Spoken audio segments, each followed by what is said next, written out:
दोस्तों, मैं मानता हूं कि कांग्रेस के शासन में कुछ कमियां थी। मैं मानता हूं कि आतंकवादी हमले होते थे। मैं मानता हूं कि हिंदुओं की सुनी नहीं जाती थी। मैं ये भी मानता हूं कि पाकिस्तान और चीन हम पे हावी रहते थे। ये भी मानता हूं कि हिंदू आतंकवाद के नाम का षड्यंत्र चलाया गया था। ये भी मानता हूं कि हिंदुओं को बदनाम किया जाता था। ये भी मानता हूं कि विकास दर तो एक बार 4% से नीचे आ गया था। और ये भी मानता हूं कि फुगावा और महंगाई तो 12% को आम के ऊपर चली गई थी। लेकिन इन सब के बावजूद आपको एक सेक्युलर होने का सर्टिफिकेट तो मिला था। नमस्ते, मैं हूं बाल रोहातगी। मेरा वोट श्री नरेंद्र मोदी जी को भारत देश के नव निर्माण के लिए। जय श्री राम।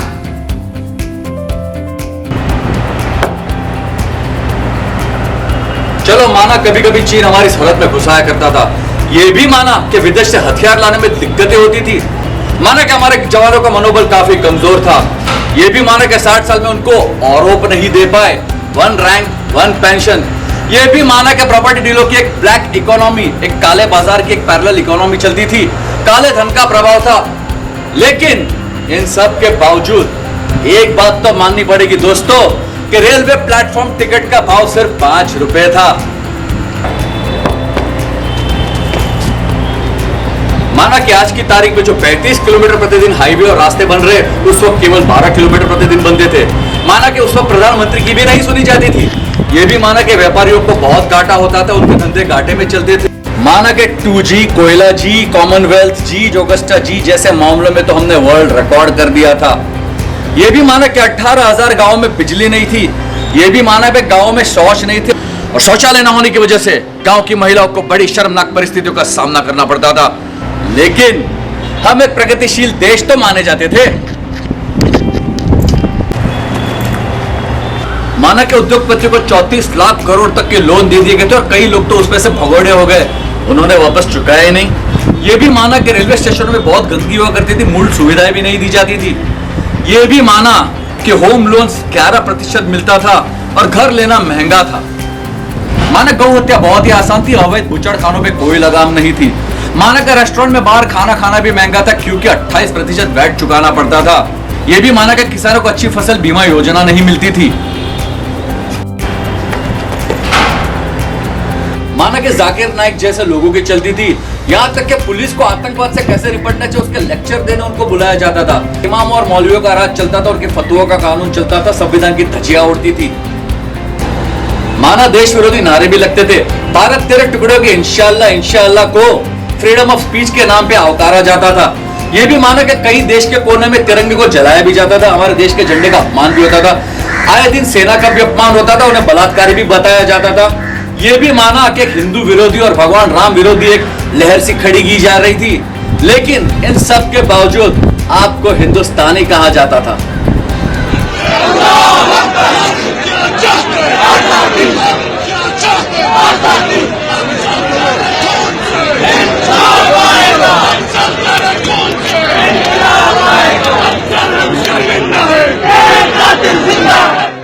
यह भी माना कि आतंकवादी हमलों के जवाब में ना सर्जिकल स्ट्राइक होते थे, ना ही उन पे कोई कार्रवाई होती थी। लेकिन दोस्ती की आड़ में गुडविल के लिए 25 आतंकी बिना किसी को वापस लिए यूं ही छोड़ दिए जाते थे।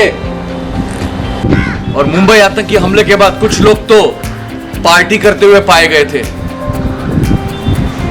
लेकिन दोस्तों, क्या हम इतने एहसान फरामोश है कि कांग्रेस के इतने सारे एहसान भूल जाएंगे? वो आतंकवादी हमले करते रहे, हम क्रिकेट खेलते रहे, उन्हें मैच खेलने यहां बुलाते रहे। उन्होंने कश्मीर के हिंदुओं को पुनर्वासित कर दिया दिल्ली में। इतनी बड़ी मेहरबानी की, चीन को जमीन सौगात दे दी। कौन कहता है देश में बेरोजगारी है? बांग्लादेशियों को हमारी नौकरियां देके हमने दुनिया के सामने एक महान उदाहरण स्थापित किया है। मानता हूं कि आतंकवादियों को हम पर राज करने छोड़ दिया। सिंधु नदी के पानी से पाकिस्तान की फसलें लहराती रही। मानता हूं अमन की आशा का राग आलोपते हुए पाकिस्तानी आतंकवादियों को हम छोड़ते चले गए। यह भी मानता हूं कि Kasab, Afzal Guru, Osama bin Laden को इज्जत से हम लोग बुलाया करते थे। न पंचशील समझौते के आधार पर चीन को मात दे सके, न शिमला करार की वजह से पाकिस्तान को मात दे सके। सबसे बड़ा एहसान तो देश पे यह किया कि गांधी परिवार की परंपरा को अब तक और इतना सब होने के बाद 55 साल राज करने के बाद ये आकर हमसे कहते हैं कि हमें दोबारा एक और मौका दो, हम भारत का चित्र ही बदल देंगे।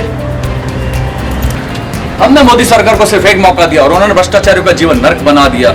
हमें एक बार और मोदी जी को मौका देना है कि इस चुनाव में, ये चुनाव नहीं महाभारत है, एक मौका और दो मोदी जी को।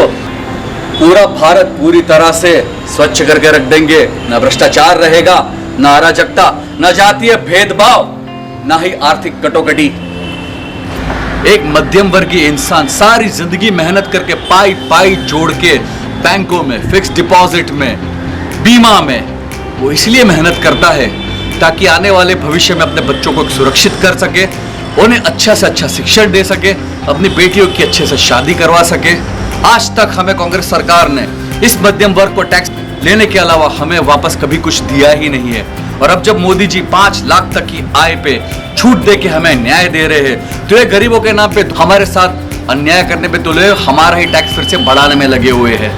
क्या ये हमारे हिंदुस्तान के साथ, हम मध्यम वर्ग के साथ न्याय होगा? ये आपको सोचना है।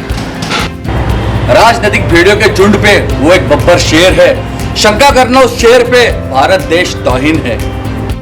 हिंदू विराट योद्धा जो सबका साथ सबका विकास चाहता है, कांग्रेस की चाल में फंस के साथ ना देना उसके साथ विश्वासघात कहलाता है। मोदी है तो मुमकिन है, संकल्प हमारा मोदी दोबारा, मोदी वंस मोर। गढ़ लालटेन बात अगर थारे समझ में आ गई हो तो वीडियो सब्सक्राइब कर, और ना समझ में आए तो पप्पू बन के जाके कार्टून टीवी नेटवर्क देख। जय हिंद।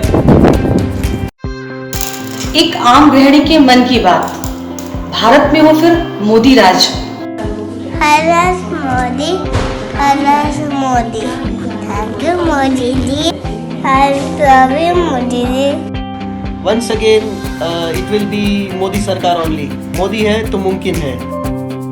हम्बल रिक्वेस्ट दोस्तों, अब की बार 400 पार। और ये मजबूत सरकार मोदी जी को चुन के ही आएगी। मोदी है तो मुमकिन है। मोदी जी जैसा काम कर रहे हैं वैसा कोई नहीं कर सकता है। उन्हें देश से मतलब है, पैसों से नहीं।